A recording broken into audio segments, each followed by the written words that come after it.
Hey everyone!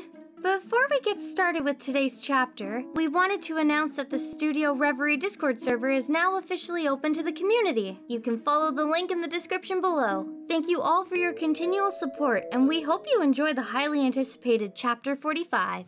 Bye! Arc 5, Chapter 45, An Inescapable Curse.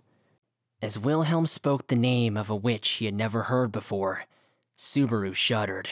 Aside from Satala, the only witches Subaru knew of were the 6 witches of sin he had met in Echidna's tomb. The fact that witches other than those somehow existed was devastating news. Then, Wilhelm's son, if that witch, Sphinx, is involved in this raid by the witch cult, are you saying there's a witch too, in addition to the Sin Archbishops? The main enemies numbered 4 archbishops and 2 warriors. If that was the case, adding a witch to their forces made the disparity in strength become a desperate matter. However, Wilhelm raised a hand at Subaru's concerns. Pardon me, my wording was unclear. The existence known as Sphinx perished in the demi-human war. There is no possibility that it might be participating in this assault. The witch is dead. Are you sure? The impression I have of witches is that they tend to pretend being dead, and to have lots of freedom, even after really dying. Satala too was like that, as whenever Subaru violated the taboo, it would draw her out. And in the Citadel of Dreams, enjoying her afterlife, Echidna was the same. Even hearing a witch was dead was no guarantee at all. What impression Subaru Dono has of witches, I am unaware. But Sphinx is only named a witch, merely an existence given the title, for convenience. The fact is that the kingdom's military referred to it as such, but the concerned party never called itself the same. Calling them a concerned party? Did Wilhelm's son ever meet them directly? Several times during the Civil War. The event that may have triggered the end of the demi-human war may have been the beheading of Sphinx. Roswell, Bordeaux, in addition to my wife, were leading figures of that time. Roswell? An unexpected name popping up caused Subaru to open his eyes wide. At that reaction from Subaru, Wilhelm slightly lowered his head for a moment and became immersed in thought. I knew the Roswell Dono of 2 generations ago, although back then I was not very friendly. She took care of me. 2 generations ago? Oh, that's right. The name Roswell was inherited from generation to generation. Unfortunately, that predecessor passed away soon after. I grew distant from them following that. And the current Margrave Mathers is only a passing acquaintance, but this is all superfluous talk. He was now lending an ear to tales of surprising relationships. But the original topic was definitely not about that. Subaru nodded his head, and then Wilhelm, with, "And so," continued his tale. Not the Sphinx, but somehow a being using a spell that acts similarly, is my thought. The method of controlling the dead was at the time called cases of corpse soldiers. Corpse soldiers? Does it have anything like weaknesses? From what I know, the corpse soldier is limited to the techniques for moving the body. It does not seem to be able to bring back the abilities possessed in life. It merely shames the dead while keeping the appearance, a reflection of the user's nature. But the 8 arms and that. He was at a loss for words. The one turned into a corpse soldier, whose very death was being profaned, was Wilhelm's wife. Even if Wilhelm had already accepted it, Subaru was speaking of it with hesitation. Wilhelm made a bitter face at Subaru's reluctance, loosening his lips. I am grateful for your concern, but it is necessary. Yes, the skills of both my wife and Kurgan are close to their abilities in life. It exceeds the power a mere corpse soldier can pull out. Then, isn't it possible that this is something different than a corpse soldier? If so, then your wife might not have even died. My wife is dead because my strength was lacking. The side hanging on to fragile hope here was Subaru. Wilhelm's clear voice cut down Subaru's feeling with a single stroke. And the words Subaru could say to that elder swordsman's profile were not at all. Even at the time, that which could not simply be judged as merely a corpse soldier did very rarely exist. Whether it was due to the aptitude in the procedure, or merely another factor I am unaware of. But we should perhaps believe that it may be the strength of those two. Is there a way to take them down? Thoroughly destroying the body, or cutting away the curse mark somewhere on the body.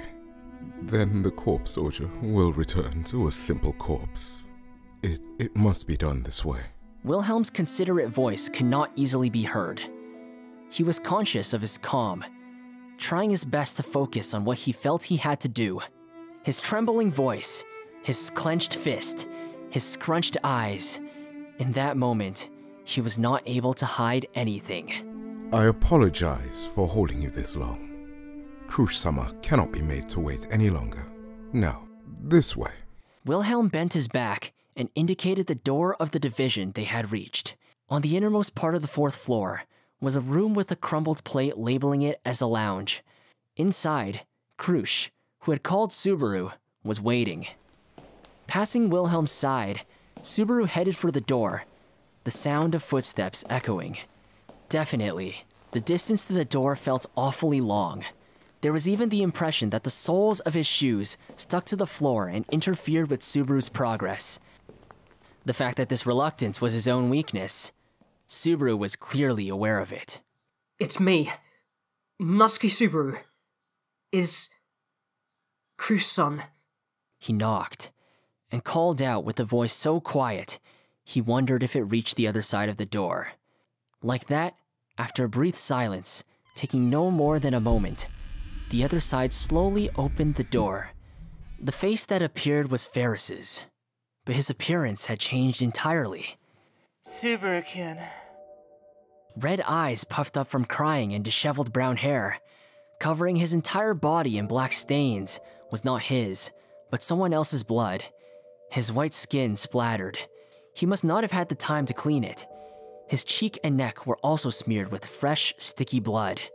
Witnessing such a miserable appearance, his breath inadvertently caught in his throat. Crusch-san called me. I heard, so... Yeah.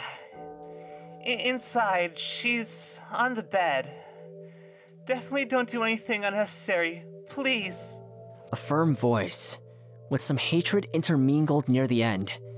However, that hate was not directed at Subaru. It could be said to be directed at everything. Hating everything in the world, Ferris was now controlled by rage with nowhere to go. Taking a deep breath, Subaru followed Ferris inside. It was not a very spacious room for a lounge. Long tables and chairs were arranged in 2 rows, and further back, the small room was divided by a threshold. The bed was past it. And on that shabby bed, she laid upon... Natsuki-sama? Crusch, fully conscious, recognized Subaru had entered and called him by name.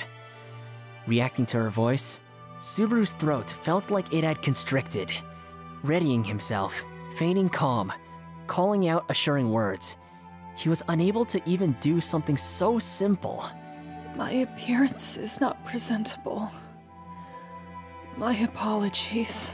No! That's not like that. It's not like that. Seeing Subaru's tense atmosphere, Crusch apologized in a lethargic voice. Subaru, feeling flustered by her sorrowful attitude, Subaru was to raise his voice to mend his earlier vague words. Having been drenched in Capella's blood and clothed in its curse, Crusch was in a wretched state.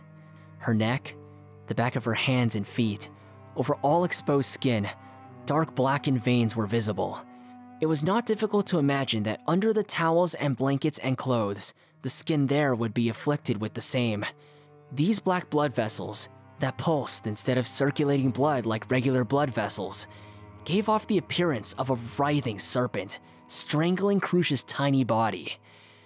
That formerly white, unblemished skin of hers was now being violated horribly. Of course, the damage was not limited to areas below the neck.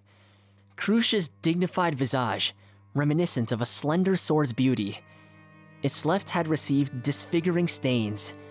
Compared to that, the right side of her face retained her beauty. That rather emphasized the contrast between the two sides, and made the unfairness of a noble person being defied more apparent. A patch had been placed to cover the left eye, the sight underneath difficult to imagine. This is the same curse left on me. The dragon's blood? If it was indeed the same, then nothing could be crueler. Because he knew Crusch Karsten, there was no limit to Subaru's heartache. He looked down at his own right leg. Like Crusch's skin, it was also mottled and wrapped with blackened veins. However, Subaru's leg, terrible sight notwithstanding, was otherwise unaffected. Neither pain nor feelings of pain were felt by him at all. But Crusch was definitely different, and whenever the dark veins pulsated, she sighed as if withstanding pain. Ferris. How was it not cured? He wondered as he turned to gaze at the greatest healer in the kingdom. However, Subaru's brief thought only served to hurt Ferris, who further grit his teeth in helplessness.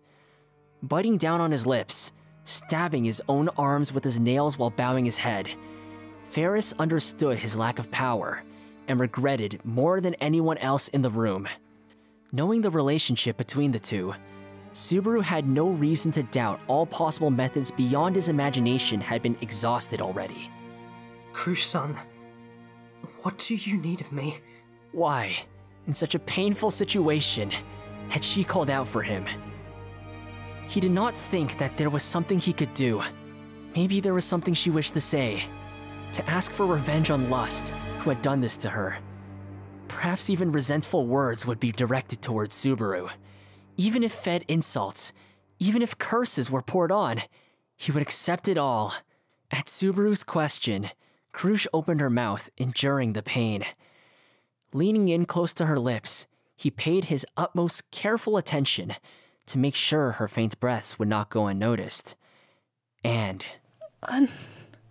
Unharmed. I am relieved.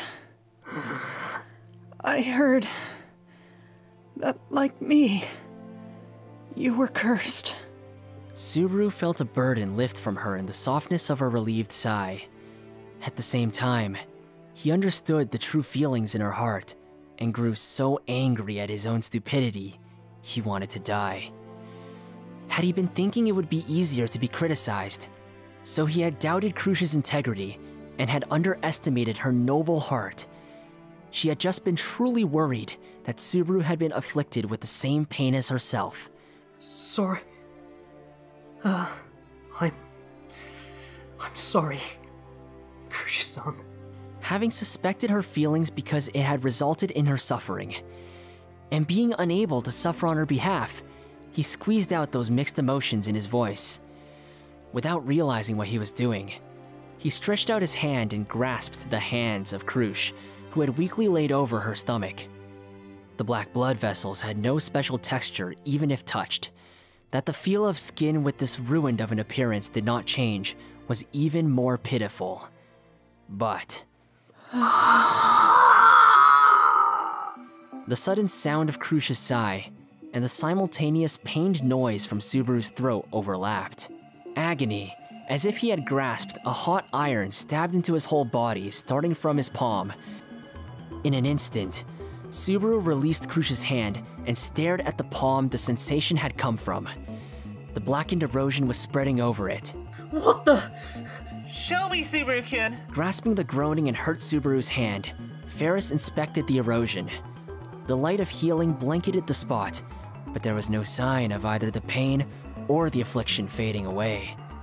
Instead, Ferris, Crusch's hand.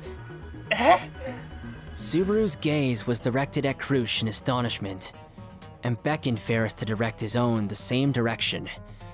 And those yellow eyes widened as well, witnessing the same occurrence as Subaru. Subaru had grasped Crusch's left hand. On that hand, though slightly, the blackened erosion had thinned. Looking down at his right hand, noticing that shift, a certain idea passed through Subaru's mind. No way.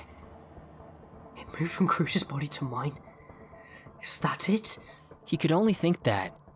The change on the hand he had touched and the change on his own were positive and negative, respectively. There was no doubt that the curse had traveled from Crusch's body to Subaru's. But I haven't changed at all. I examined Crusch-sama's body. I touched her many, many times since. For me. At Subaru's hypothesis, Ferris shook his head. That was not joy at the possibility for healing being found, but rather an appearance of suspecting that the hypothesis was false. No, his own feelings were definitely different. I can't make Crusch-sama feel any better. Let's try it one more time. Pushing aside Ferris, left in dismay, Subaru once again stood before Crusch. Crusch, her face showing she was unaware of what had occurred, directed her glistening eyes to Subaru. To not show a tense face at that eye patch-wearing single-eyed gaze, Subaru took a deep breath. To check again, this time, he lightly brushed Crusch's cheek.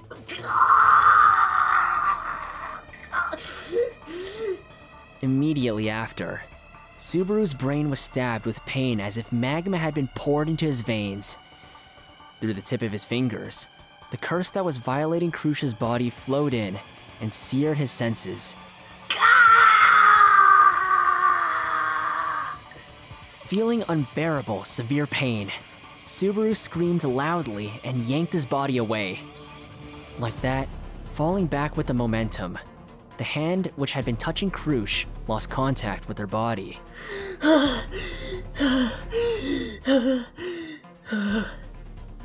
His lungs shivered and his eyeballs cramped. Opening and closing his mouth repeatedly like a fish on land, Subaru desperately sought oxygen. Subaru-kun, are you okay? Seeing his breathing start to calm, Ferris spoke to Subaru, barely able to spare enough feeling to notice the hard floor he had landed on. He raised his body with difficulty, and gazing up at the face of Crusch as she laid in bed. How is it, Ferris? Was it effective? Even just a little? With a plop, Ferris sat back down again to confirm Crusch's condition. He too would have seen with his own eyes. The cheek which was being eroded by the curse had been relieved a little bit from it. If such treatment was possible, then saving Crusch was also— You cannot, Natsuki-sama. Subaru rose to try once more. However, it was none other than Crusch herself that stopped him. Not understanding the meaning of her words, Subaru asked, Did you not notice? Your hand is... Hand? Hearing this, she looked down at her right hand, and it was then that she finally realized the change that had occurred. Similar to his right leg, blackened blood vessels covered the skin. That much was fine. With that alone, his resolve to take on Crusch's curse would not be shaken. However, there was definitely something strange. Compared to the spots which had been taken from Crusch, the extent of the erosion was much greater. The corrosion on her body, the darkened parts of her left hand and cheek, those dark blood vessels had all grown a shade lighter due to Subaru's touch. However, Subaru's right arm, having absorbed that dark erosion, had its skin completely covered in black, all the way up to his elbow. The concentration was clearly different. The ratio the curse was transferred at was not 1-to-1. It was more on the level of 10-to-1, perhaps not even that. No. Even then. Whether that was the cause to hesitate was another matter. There was pain in the moment of transfer, but once it had been accepted into his body, there was no sign the curse would actually hurt Subaru so far. Compared to Crusch's constant hellish suffering, the pain Subaru felt lasted only a moment. Besides, there was not even any need to consider which side should bear the burden of its torture, the man or the woman. Whether it was his right leg or right hand turning black, if it was for the sake of saving Crusch, it mattered not. Natsuki-sama, that cannot be. I am unable to accept those feelings. Don't be silly. It only stings a little. So, it's fine. Compared to getting a tattoo while showing off and regretting it later, let's think of it as like dirtying a body that was already dirty in the first place. I can take away the pain too. It's strange, but I don't feel any pain. So... Can you guarantee that will be true in the future? It could be that both Natsuki-sama and I will become unable to fight. In the current situation, that would be a fatal blow. Worrying more for the city and the people than her own body, that was Crusch's judgment. It was logically sound, but not everything should be considered with logic alone. Ferris, please stop Natsuki-sama. I am. Please. Because Natsuki-sama is now needed by people other than me. If Subaru-kun resolved to help, Crusch-sama's suffering. Ferris's hesitation in making a decision was because he kept Crusch at the top of his priorities. That nobody could blame him for. Of those present, no one was in the wrong after all. The notion that whatever is not wrong is right was mistaken. You must not be overwhelmed by the emotions of a single moment. Natsuki-sama, I ask of you. Crusch-san, even then Did you not say so before? What is left? Leave it all to me. Crusch's pleading eyes took hold of Subaru and would not let go. Had those reliable words come from his mouth? Was Crusch telling Subaru to fulfill the words she had heard? Please say that to me as well. What? All that's left. To leave it all to me. A pained smile was awaiting Subaru's words. Swallowing his breath and shifting his tongue in his dry mouth, Subaru quietly closed his eyes. Without thinking of the future, only immersed in what was in front of him, he was making her say things that did not need to be said. So at least... Crusch-san, calmly rest here. Please. Natsuki... Sama... Because everything that's left, you can leave it all to me. Yes. If it was just filling the needed role and saying the desired words, then it just had to be done. Hearing Subaru's reply, Crusch took a deep breath and seemed to relax. Her eyelids, weakly blinking shut not a moment after, proved that, up until now, by any means possible, she had been holding on to her consciousness. At that moment, breathing a quick sigh, Crusch once more began her time of battling the effects of the curse's erosion. Sorry, Ferris, but I have to go now. Draping a towel like a blanket over Crusch and standing up, Subaru heard a small voice as he was leaving. It was the first time Subaru had seen Ferris showing weakness. His innermost thoughts, what he wished now was to remain at Crusch's side. But in the current situation, Ferris's ability would not allow for such a thing. I need your strength. I'm not saying to leave City Hall, but I'll tell them to evacuate the wounded here if something happens. So, I'll leave that to you. The one I want to help most, and I can't help them. Ferris. Sorry, I said something stupid. Just give us two a moment, please. While looking away, Ferris sat down on a chair next to the bed. Subaru lightly patted his shoulder, and finally, he stepped out of the lounge. Unchanged from when he had entered, Wilhelm stood upright, waiting in the hallway. Thank you very much for considering Crusch-sama's feelings. Calling out to Subaru upon his return, Wilhelm spoke. Did the events that transpired within the room leak outside? Or perhaps Subaru's expression was just easy to read. It isn't some noble tale like I considered her feelings. Since it's more of a story of how I was encouraged. My body. What's up with it anyway? Taking on Crusch's curse, and its effects being weakened against him in the first place. Going back even further, everything about the witch factor and return by death was, in truth, ambiguous. One day, would he get to see the reason and reach the conclusion for such a thing? We will leave Crusch to Ferris. Once everything's settled, thinking of trying what I did once more. Is that right arm fine? At first glance, it's a bit iffy. If I wear long sleeves and gloves, it might look alright. For the sake of rescuing a pretty girl, a scar that doesn't fade away isn't any trouble at all. Even though he had some aversion to it, those were Subaru's true feelings. If there was no other solution, then he would absorb Crusch's curse in full, even if his body became pitch black because of it. Amelia, Rem, and Beatrice, he would have to beg for forgiveness from all of them. But that's all something for after we overcome this turbulence. Wilhelm-san, let's head down. Maybe they're talking about the plan to retake the control towers right now. Probably. All of the top-class powers that this side could muster would already be gathered there. What followed after would depend on the compatibility with the abilities of each Sin Archbishop, as well as the timing and execution of the capture plan. Only 6 hours remained until the deadline imposed by the witch cult. Subaru-dono, regarding that matter, I have a request.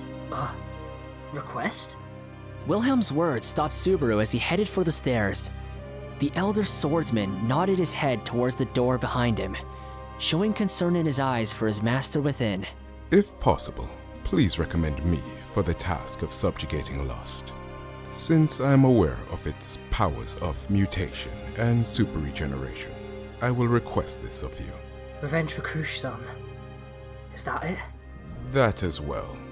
But beyond that, it is essential to capture Lust alive and have it talk about what was done to Crusch. For that, I will even become a demon. Before cutting its head off, I will definitely question it about her. The killing intent given off by the sword demon felt like a wave of heat to Subaru. Furiously, darkly, having been unable to do anything, Wilhelm's ardor to avenge his master now rose up like flames. That spirit is fine. But are the corpse soldiers alright? Your wife. Would you not know her best? Whatever else we do, it's Wilhelm-san who needs to settle that score. Subaru-dono, has Reinhardt arrived below? Wilhelm suddenly interrupted Subaru while he spoke of his concerns. Awkwardly, Subaru nodded. Reinhardt's strength was indispensable for the attack. However, it was possible that the previous generation Sword Saint could obstruct him. The true nature of the corpse soldiers. Could you please avoid speaking of it to Reinhardt? Subaru was perplexed, unable to grasp the reason for the abrupt request. That's...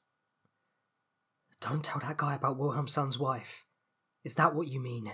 Yes, that is correct. For Reinhardt, for my grandson, I want to avoid him meeting my dead wife. He will surely blame me, because the fault is none other than my own. That sort of thing. That it's Wilhelm-san's fault. That is not true. He wanted to say, but Subaru could not carelessly remark so, because the image of Heinkel's appearance, ruining the mood earlier in the morning, had appeared in his mind. There was no credibility. However, it cannot be denied. Wilhelm had once accused Reinhardt to be the cause of his wife's death, and he had not rejected such a difficult and unbelievable past. Does Subaru-dono know that the divine protection of the Sword Saint is special? Honestly speaking, I'd say I know little about it. Maybe the people called Sword Saint all had the divine protection, And having it means you become incredibly strong. I only have that impression of the divine protection. That understanding is rough around the edges, but it is correct. But if there is a difference between the divine protection of the Sword Saint and other divine protections, it is that it can be inherited. An inherited divine protection? At Subaru's sigh, Wilhelm nodded. The elder swordsman closed his eyes as if recalling a sorrowful past. That divine protection had been passed down for generations, since the time of its founder, read Astrea. The divine protection lives on in the bloodline of the Astrea family and selects one person in the family as the next Sword Saint. My wife's divine protection definitely passed down to Reinhard. A divine protection that is inherited down the family? Is that so? And when your wife passed away, the divine protection transferred to Reinhard? Something caught Subaru's head as he tried to understand and make sense of it. After the preceding Sword Saint had been defeated and slain by the White Whale, Reinhard had inherited the divine protection. It was a painful past, but one that could also be described a proper passing on. That flow did not fit at all with what had been said in the argument between the members of the Astrea family this morning. Wilhelm's mourning, Heinkel's mockery, Reinhard's silence, those were all interfering with the idea of a legitimate succession, and the answer was... It was at the time of the battle against the White Whale, my beloved Teresia. Wilhelm's son. Reinhard received the divine protection during the Great Conquest, which my wife had joined. During that battle, my wife was abandoned by the sword, and could only participate as an ordinary woman. That was the truth of the Astrea family's division. Amidst the great expedition that had been sent out to subjugate the White Whale, the divine protection was suddenly passed down to the next generation. And, during the skirmish, the former Sword Saint lost her divine protection, having been left behind on that battlefield. The previous generation, having now become an ordinary person, had still fought against the witch beasts to protect the many other soldiers that had accompanied her, and then disappeared. The one that took away the sword from my wife was none other than me, overruling my wife, who was loved by the sword, forcing her to cast it aside, and turning her into an ordinary woman. I was the one who did it. That was what called forth the death of my wife. The sword god did not forgive my wife's betrayal, and so her divine protection was taken away while on the battlefield. She could only rely on a single blade. I think of how she must have felt then. It was true that I could not accept it, and defamed Reinhard, whom the divine protection had chosen. Driven by impulse, I could not forgive my grandson, even as he wept over the death of his grandmother, and bearing a burden too heavy for his shoulders. I regret that now.